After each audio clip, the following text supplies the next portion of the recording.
Magandang araw sa ating lahat. Sa video na ito, pag-uusapan natin ang tungkol sa number system conversations. Sama-sama nating alamin kung paano ginagawa ang mga conversations na ito at kung bakit sila mahalaga sa mundo ng teknolohiya. Unahin natin ang binary to decimal conversation. Ang binary system ay gumagamit lamang ng 0 at 1. At para makuha ang katumbas nito sa decimal, ginagamit natin ang power of 2. So, let's proceed na sa binary to decimal. So, magbibigay ako ng example sa binary to decimal. Ang example number natin ay 1001. Tapos, huwag natin kalimutan yung binary 2. Tapos, ibababa lang natin tong 1 times 2 raised to 0. 0 times 2 raised to 1. 0 times 2 raised to 2. Plus 1 times 2 raised to 3. So, mapapansin nyo guys na panay 2 yung mga number na nandito. Kasi ito yung mga binary natin. At ito yung mga exponent natin. Mapapansin nyo rin 0, 1, 2, 3. Dapat ang exponent natin, dapat magsisimula tayo sa 0 pataas. So, let's proceed. So, kopyahin lang natin mga to. 1 times 2 raised to 0 ay lahat ng numbers, ang exponent nila ay 0 ay laging 1. Kaya 1 ang answer niya yan. So, 1 times 1 is 1. So, kopyahin lang ulit natin tong 0 times 2 raised to 1 is 2 lang ulit. Plus 0 times 2 is 0. Kopyahin lang ulit natin to. 0 times 2 raised to 2 is 4. So, 0 times 4 is 0. So, kopyahin lang ulit natin to. 1 times 2 raised to 3 is 8. So, 1 times 8 is 8. At pagplaplasin lang natin mga to, yung mga nasa labas. 1 plus 0 is 1. 1 plus 0, 1 plus 8 is 9. Huwag natin kakalimutan yung base natin. So, ang sagot ay 9. Ito yung sagot natin. Nakuha? Ngayon naman ay decimal to binary conversation naman ang pag-uusapan natin. Ang decimal, ang karaniwang sistema ng bilang na gamit natin araw-araw. Para ma-convert ito sa binary, hinahati natin ito sa 2 at kinukuha ang mga remainder. So, let's proceed na. So, paano natin i-convert ang decimal to binary? Ang binary ay, ang base niya ay 2. And it only use 2 symbol which is 0 and 1. So, paano natin i-convert ang 32 to binary? Una, kailangan nating i-divide ang 32 divided by 2. So, ang answer niya dito ay 16. So, tuloy-tuloy lang to. 16 divided by 2 is 8. So, nakalimutan ko yung remainder niya ay, yung 16 ay 0. Tapos ito, 0. And, tuloy lang natin. 8 divided by 2 is 4. So, ang remainder ulit ay 0. 4 divided by 2 is 2. Remainder ulit 0. So 2 divided by 2 is 1. 1 divided by 2 is 0. And 1 remainder. So ito na yung binary natin sa 32. So ito na yung answer natin. Dapat ang answer ay pataas. So ang answer niya ay 1, 0, 0. Ito na yung answer natin. So, napapansin nyo guys, kapag even number, ang nandito ay yung remainder niya ay 0. And kapag odd number naman, ang remainder niya ay 1. So, yun lang. So, ang pag-uusapan naman natin ngayon ay about decimal to octal conversation. Sa octal system, base 8 ang ginagamit para makuha ito. Hatiin natin ang decimal number sa 8 at kukunin ang mga remainder. So, let's proceed. So, ang decimal, alam natin na may base siyang 10. At ang makikita nating digit sa bawat number sa decimal ay pwedeng maging 0, 1, 2, 3, 4, 5, 6, 7, 8, 9. And ang octal naman ay malalaman natin na octal siya pag may base siyang 8. So, at ang pwedeng digit na makikita mo sa octal ay 0, 1, 2, 3, 4, 5, 6, 7, 8. So, let's proceed na tayo sa pag-convert sa decimal to octal. Ang example number natin ay ang 1023.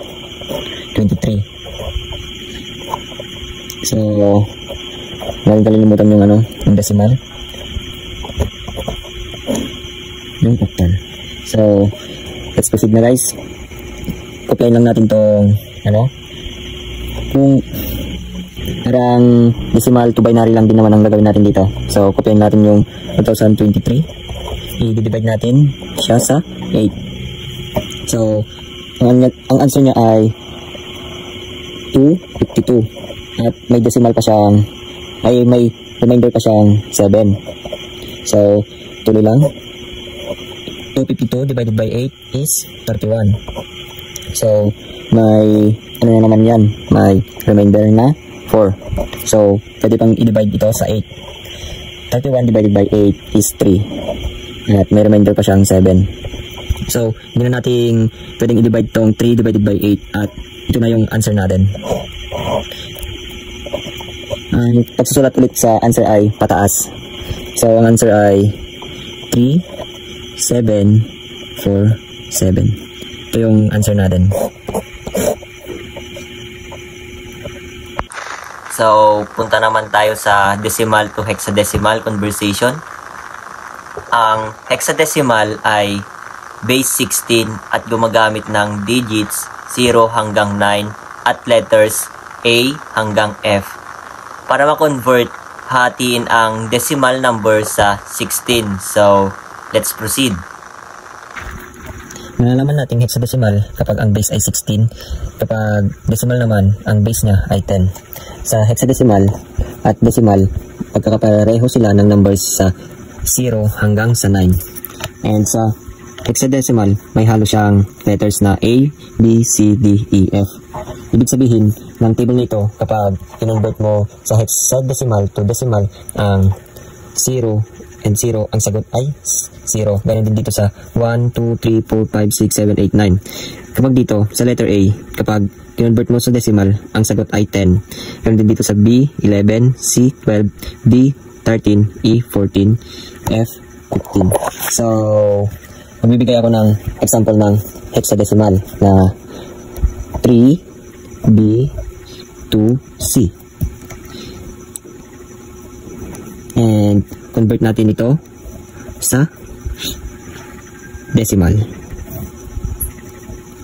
So, let's proceed. Kopyahin lang natin ulit ito. C times. So, ito yung hexadecimal natin. Kaya kopyahin natin yan. 16 raised to 0.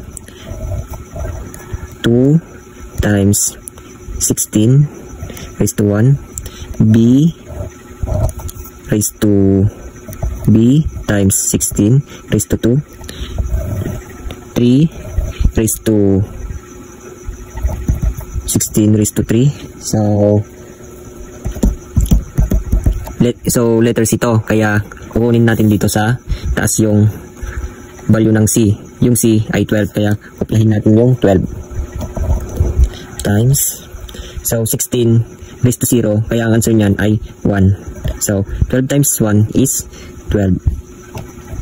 So kuplahin lang ulit natin yung 2 times 16 raised to 1 is 16, kaya 2 times 16 is 32. Gawin lang ulit natin yung parang ginawa natin sa letter C. Yung B, kukunin natin yung value niya dito, kaya yung B ay number 11. So times lang natin ulit. So 16 raised to 2 is 256. So ang sagot niya ay 11 times 256 is 2,816. And ito, kapain lang natin daw kasi number yan eh. Times 16 raised to 3 is 4,096. So, pagplakasin lang. So, 3 times 4,096 is 12,288. So, pag-aadin lang natin to guys. Ito yung nasa gilid. Yung answer niya ay 15,148 decimal. So, copy lang natin to dito. Kapag convert natin ang 3B to C na hexadecimal, ang sagot natin ay 15,148 ang lalabas na sagot. At ang huli ay hexadecimal to binary conversion. Mas madali ito dahil bawat isang hex digit ay katumbas ng 4 na binary digits o bits. So, let's proceed. To hexadecimal to binary. Ang example natin sa hexadecimal ay D5CA. So, gagawin natin siyang binary. So, para makuha natin siya, ang gagawin natin sa example ay hatiin natin para mas madali.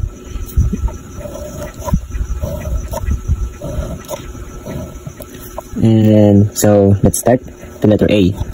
And dapat nilagyan natin sila ng value na 1, 2, 4, 8 per ano, para mas mabilis.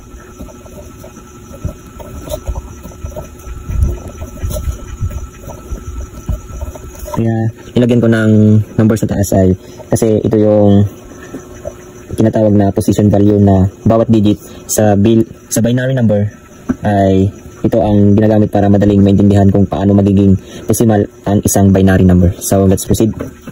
So yung letter A, alam naman natin yung value ng letter A ay 10. So, pag-aadin lang natin yung 8, tas 2, tas cancel yung 1, tas 4. So, 1, 0, 1, 0. So, dito sa letter C ay, yung value ng letter C ay 12. So, 8 plus 4 is 12. Ito. So, cancel ulit to. Kaya 0 mga yan. Tas 1, 1, 0, 0. Tas yung 5. 4 plus 1 is 5. So, 1 sa dito. 0, 1, 0, 1. So, ang value ng D ay 13. So,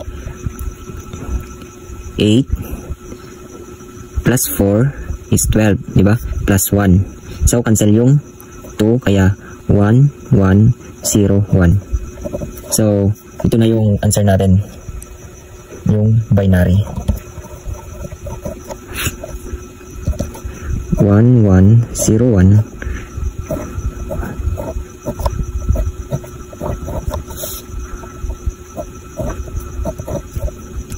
base 2. Ito yung answer natin. Sa kabuuan, natutunan natin ang iba't ibang uri ng number system conversations mula sa binary to decimal, decimal to binary, decimal to octal, decimal to hexadecimal, at hexadecimal to binary. Mahalaga ang mga ito dahil dito nakabatay ang paraan ng pagprogreso ng datos ng ating mga computer at digital devices. Sa pag-unawa ng bawat conversations, mas nagiging malinaw kung paano gumagana ang mga teknolohiya na gamit natin araw-araw. So, maraming salamat sa panonood at sana nakatulong ang presentation na ito sa inyong pag-aaral.